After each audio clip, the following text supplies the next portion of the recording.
After looking at the 40 km/h New Holland and the 50 km/h Fendt models, we return to the DLG Institute to test the brakes. After all, what drives fast must also stop as quickly. The DLG test station measures the speed with a separate wheel and records the stopping distance.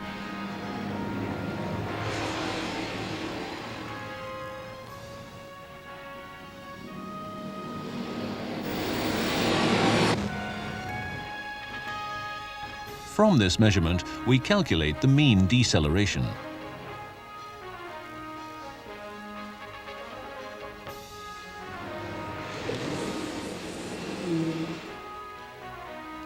We had a few quibbles about the brake pedals on the Fendt tractor, which are too narrow.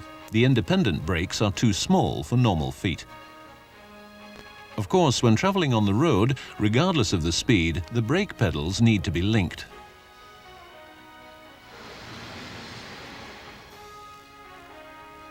The suspended front axle on the Fendt tractor is indispensable when traveling at 50 km/h. It prevents the tractor from bouncing. This is not only a clear improvement in driving comfort, but a good safety feature too. To prevent the electronic hitch control from being influenced by the axle suspension and overreacting to movements, the suspension can be turned off in the field. At the touch of a button, the suspension's pivoting arm is lowered. The system works hydraulically and is controlled electrically from the driver's seat.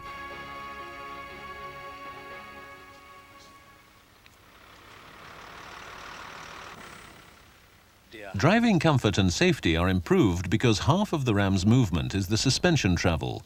This is demonstrated on the rough course at the DLG test station.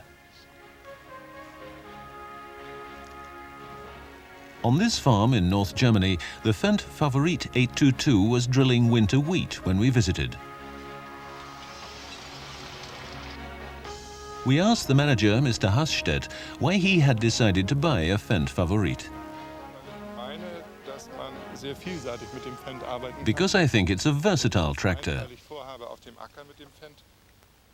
For example, the reverse shuttle transmission is a great help on the headland.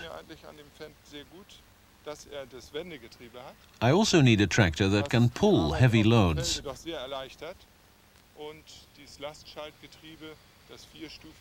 I also like the 4-speed power shift, although I feel 4 speeds are only just enough.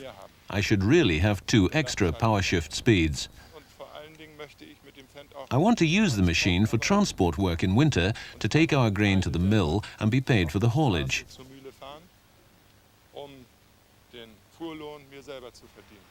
That is why I have chosen the 50-kilometer version, including the suspended axle, which is a real benefit for transport work. Eine gefederte Vorderachse hat, was die Straßenfahrt ja doch sehr begünstigt. Ja.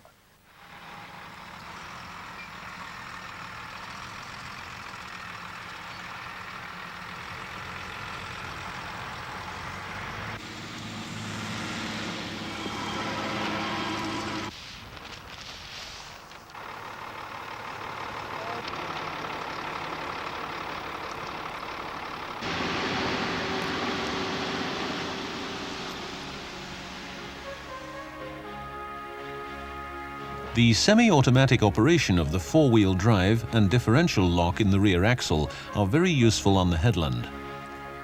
Both units are controlled by steering angle sensors and are switched to automatic operation at the touch of a button. For diff lock and for 4-wheel drive. They can be engaged permanently like this and this. To operate the same semi-automatic functions, New Holland employs 2-stage toggle switches, one for differential lock and one for 4-wheel drive.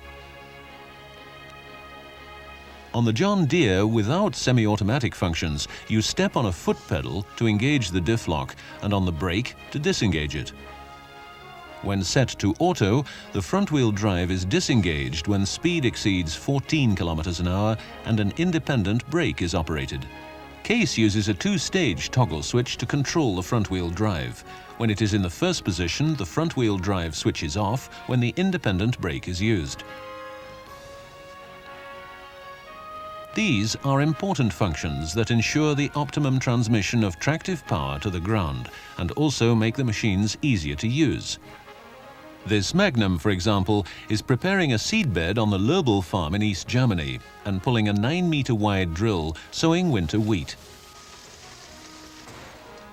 In Europe, it is a different situation to that in the United States, where 200 horsepower plus tractors still mainly work with two-wheel drive and rarely use driven front axles. The many narrow roads in Europe mean dual wheels are less common and the front-wheel drive is required for extra traction. Tractive power, or traction, always provokes interesting discussions, particularly with tractors in this power range, which need to be used efficiently to justify their high cost. Ploughing is a typical operation that involves high tractive and pulling power, where four-wheel drive and the diff lock are needed to reduce wheel slip and improve the overall performance.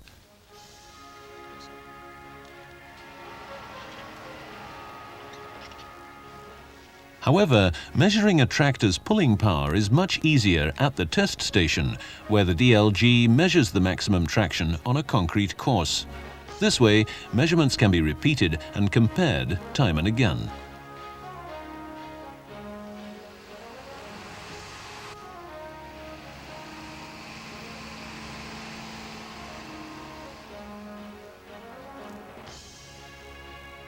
The first thing that Friedrich Uhlich from the DLG does is adjust the correct tire pressure, which is set as low as possible.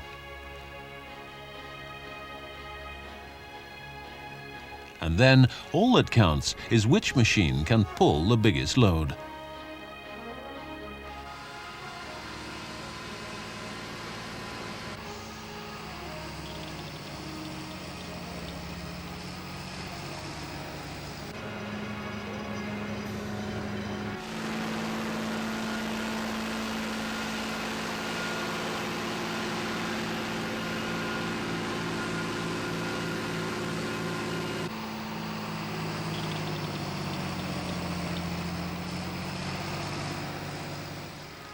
The best traction results are measured at about 7 to 10 kilometers an hour with 3 to 6% wheel slip. The test station measures traction in this range at 3 different speeds, and we publish the best result. Of course, the best traction is always achieved at a low speed, but on the other hand, that's also when you get the highest wheel slip.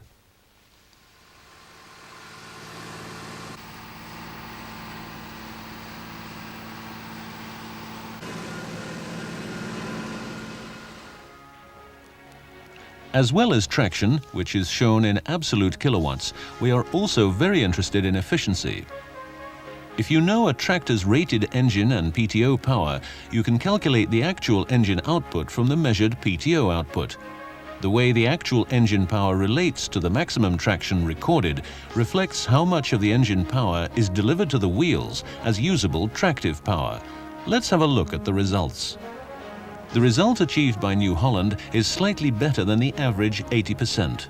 The best result of 83%, together with a very good overall efficiency, is achieved by John Deere.